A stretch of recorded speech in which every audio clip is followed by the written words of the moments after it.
peuplement de l'Afrique. En fait, les gars, il y a eu des ethnies qui ont été créées pour coloniser le peuple aborigène en Afrique, notamment nous, les Peuls, dans tous les pays du Soudan à la Mauritanie, afin de nous coloniser. En fait, on a été envahis, si on veut, par des gens étrangers. Voilà. Il y a eu des gens étrangers qui ont envahi le pays Peul, le territoire Peul. C'est-à-dire que de la Mauritanie au Soudan. Et même normalement au-delà, mais pour à l'état actuel, les gens qui se revendiquent Peul et qui sont Peul, c'est du Soudan, Soudan Nord, Soudan Sud, Centrafrique, jusqu'à la Mauritanie. Maintenant, en fait, tout ça c'était le même territoire, le même peuple à la base, à l'origine. Comment est-ce que on a été fragmenté? On a été en fait infesté par des éléments étrangers qui ont créé des ethnies à l'intérieur de notre propre corps, si on veut, du corps Peul. Parce que le pays Peul, en fait, à l'origine, c'est un seul corps. C'est un seul corps, plusieurs membres. Voilà, c'est-à-dire que plusieurs tribus, mais un seul corps. Maintenant, quand vous regardez, la plupart des ethnies qui aujourd'hui ont l'apanage d'être les autochtones de l'Afrique, et effectivement ils sont autochtones dans le sens où ils vivent actuellement, à l'heure où on parle, ils sont situés dans les zones géographiques où leurs ethnies ont été créées. Et bien ces gens-là ont créé des ethnies en se mixant avec nous. Oui, des petites ethnies créées à partir de la mixité avec nous. Et quand on regarde la tradition orale de toutes les communautés en question, ils sont tous systématiques.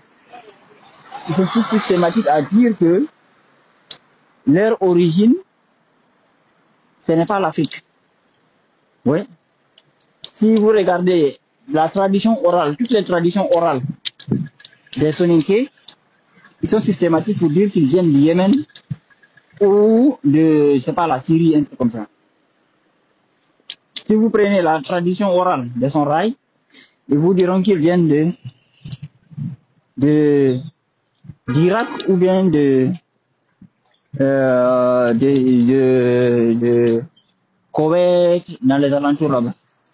Si vous prenez la tradition orale des Hausa, ils disent qu'ils viennent de Bagdad ou de Turquie.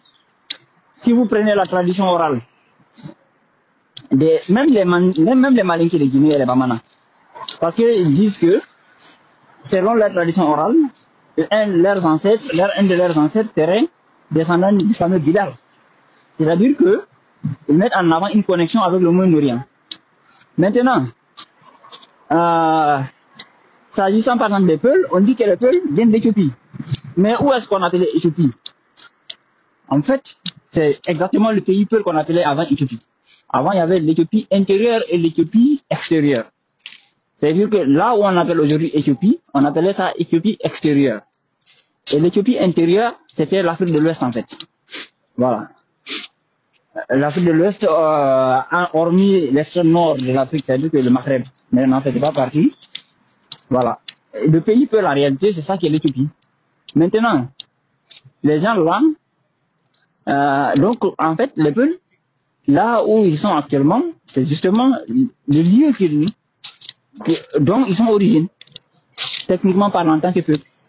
Mais les communautés qui aujourd'hui sont considérées comme étant les représentants légitimes, les habitants légitimes de l'Afrique, tous dans la tradition orale, ils situent leur origine au Moyen-Orient.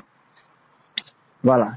Maintenant, ils donnent des dates qui, après analyse, s'avèrent fausses. Parce que, généralement, ils donnent leur point d'arrivée, leur moment d'arrivée en Afrique, aux alentours du 10e, parfois un peu avant le 10e, parfois aux alentours du 11e siècle.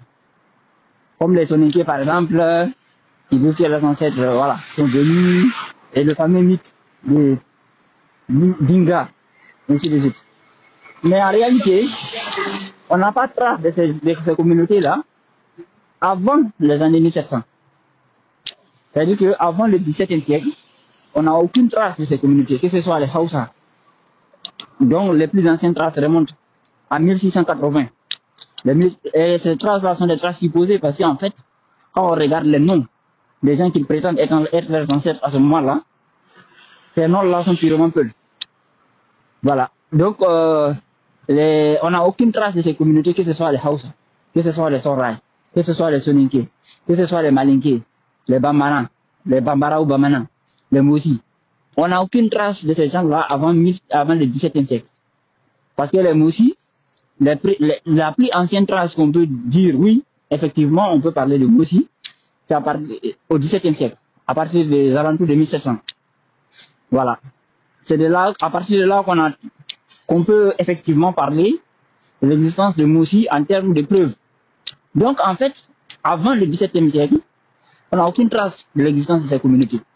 Alors que, au contraire, par exemple, les Peuls, on a les cartes, les Pouls, on a les cartes de 1947 qui mentionnent notre présence. On a les gravures rupestres au Tibesti, au sud de l'Algérie, autour du lac Tchad. Tous les gravures rupestres anciens en Afrique montrent des traditions liées au Peul, montrent des nomades. Parce que nomade étymologiquement, ça signifie éleveur. Donc ça montre des gens en compagnie de vaches. Et des vaches, généralement, qu'on ne retrouve que chez les Peuls aujourd'hui, au jour où on parle. Donc, nous, notre présence est mentionnée. Et quand on regarde, par exemple, la civilisation qui était dans l'ancienne Mauritanie, qu'on a appelé aujourd'hui, soi-disant, Empire du Ghana, mais en tout cas, on pense qu'il n'y avait pas eu d'empire en tant que tel, mais il y avait eu une civilisation, en fait. C'est-à-dire que des humains qui ont vécu dans la zone qui étaient très civilisés, parce qu'il faut comprendre que la nécessité d'établir des empires c'est pas un automatisme, en fait. On se met à faire des empires et des royaumes que généralement que lorsqu'on est opposé à des entités antagonistes. Sinon, les gens vivent librement, en fait. Voilà. Les peuples qui n'ont pas d'ennemis en particulier n'ont pas besoin de se concentrer et faire des empires, se barricader. Parce que ce n'est pas une nécessité. D'ailleurs, il y a certaines civilisations amérindiennes qu'on a vues qui n'avaient aucune structure de protection, c'est-à-dire de défense. Et du coup, on a déduit qu'ils n'avaient pas d'ennemis, en fait. Ils vivaient en paix. Voilà. Donc, parce que les gens pensent que dès qu'il y a civilisation, il y a empire. C'est pas nécessaire. C'est pas un automatisme, en fait. Voilà. L'empire est le fait. Les empires et les royaumes, généralement, sont conséquents à une menace ou à de l'oppression. Voilà. Maintenant, ces gens, donc, en fait, ces communautés-là, Hausa et autres, ils ont fait ce qu'on appelle le ressentisme. Vous pouvez googliser le terme ressentisme. Et vous verrez qu'en fait, ils ont positionné leur arrivée qui était récente en Afrique aux alentours de 1800, 1700, 1800. Et ils ont poussé cette date-là. Ils l'ont vieilli. Ils l'ont positionné à 500 ans en arrière. 500, 600 ans en arrière. Et ce qui est intéressant, c'est qu'ils sont tous venus à la même période. D'ailleurs, même après avoir repoussé la date en arrière, ils l'ont repoussé à peu près la même période. Et ils se positionnent tous aux alentours du 11e siècle. Alors que, en vrai, ils se situent tous aux alentours du 18e siècle. C'est-à-dire que l'arrivée des Blancs en Afrique coïncide avec l'arrivée de ces gens-là. Et on peut même imaginer que ils sont venus en totale collaboration avec les Occidentaux, en fait. Voilà. Et parce que ce que peu de gens savent, c'est que les Blancs ont été en relation avec certaines communautés en Afrique pendant plus d'un siècle avant le début de la colonisation. Voilà. Donc, ils ont pris tout le temps de se créer des dialectes, de se créer des histoires. Oui.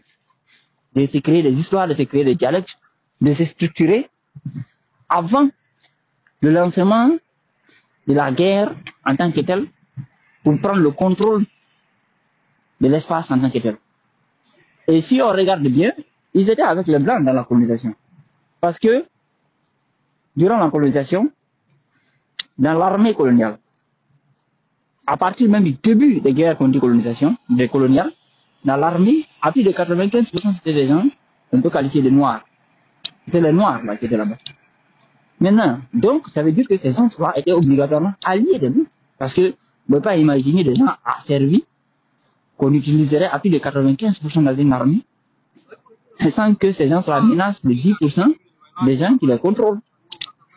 Voilà. Donc, ces communautés-là se sont installées. Ces communautés ont envahi l'Afrique en fait. Se sont infiltrées et se sont installés à des points stratégiques où ils se sont métissés. Ils se sont hybridés à nous et ils ont formé des ethnies. Et ces ethnies aujourd'hui, on peut les retrouver facilement dans la mesure où il n'y a aucune trace d'eux avant 300 ans en arrière. C'est-à-dire qu'avant le XVIIe siècle, il n'y a aucune trace de ces ethnies-là. Aucune trace. Les seules traces, les seuls éléments qu'ils utilisent pour prouver leur existence, c'est des trucs écrits par des blancs. Ou bien des hypothèses élaborées par des occidentaux. Où on fait c'est-à-dire que des raccommodements, des synonymes. Genre, oui, on parlait des gens comme ça, mais en fait, ceux-là, ce sont ceux-là qui sont ceux-là, en utilisant des correspondances incertaines. Voilà. Donc, c'est comme cela que beaucoup d'ethnies ont été créées, ont été fabriquées, définies même de toutes pièces en Afrique. Et c'est ceux-là qui ont aidé. Ceux-là, en fait, en réalité, en vrai, on peut même dire qu'ils n'ont pas aidé. C'est eux-mêmes qui ont effectué la colonisation. Et la période qu'on appelle coloniale, en réalité, c'était la période précoloniale. Et actuellement, nous sommes réellement dans la colonisation. Et sous le pouvoir de ces ethnies qui ont été définies ou fabriquées pendant la période précoloniale. Voilà.